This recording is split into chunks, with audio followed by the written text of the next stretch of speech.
Members of the lower house welcomed the start of the MILF decommissioning process. They expressed hope that the MILF will follow the rule of the law. Freddie Abando tells us more. The quest for peace in Mindanao is on the right track with the start of the decommissioning of MILF fighters agreed between the government and the Moro Islamic Liberation Front in the normalization process. It sends a message to Congress of the MILF's sincerity to end over 4 decades of conflict that has affected the development of the core territories of the autonomous region of Muslim Mindanao, which will eventually the Bangsamoro Autonomous Region with the approval of the draft Bangsamoro Basic Law. The House failed to approve the BBL June 11 before Congress adjourned sine die.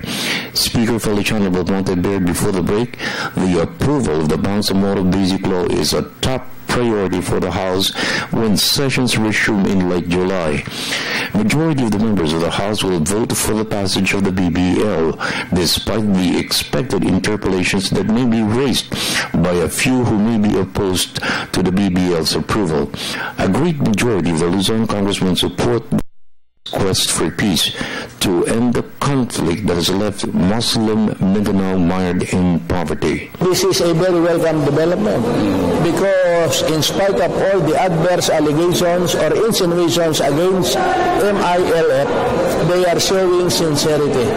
Notwithstanding that the BBL has not even been passed to the House of Representatives. Nararapat na bigyan ng oportunidad ang ating hinahanap-hanap na solusyon sa problema ng peace. Pangalawa, commitment to yan ng national leaders na sa aking pananaw ay nararapat. I-grab yung opportunity sa panahon ngayon para hindi masabi ng ating mga kaibigan Muslim na hindi natin sila binigyan ng pagkakataon sa kanilang hinahanap. This is something positive as far as complying with the provisions of the comprehensive agreement between government and the MILF, because that's one of the provisions, and they're actually complying with it. As far as the firearms, I still have to see whether it's really compliant with what ought to be surrendered, cruiser weapons, high-powered firearms, what else? The combatants. Despite the goodwill demonstrated by the MILF with the decommissioning of 175 combatants and their weapons, a few members, former officers in the AFP and the PNP welcomed the start of the decommissioning, which will be implemented in 4 phases to end with the signing of the exit agreement. Magdalo Congressman Gary Alejano is hoping no repeat of the Mamasapano incident, and again in which several MILF fighters were involved for the death of 44 staff troopers. Alejano was joined by Congressman Sammy Pagdilao, a former PNP general and staff trooper, who expressed hope the MILF will follow the rule of law in the exercise of their leadership of the Bangsamoro government to be formed with the approval of the draft Bangsamoro Basic Law. These are the guys who will implement the BBL, assuming it becomes a law.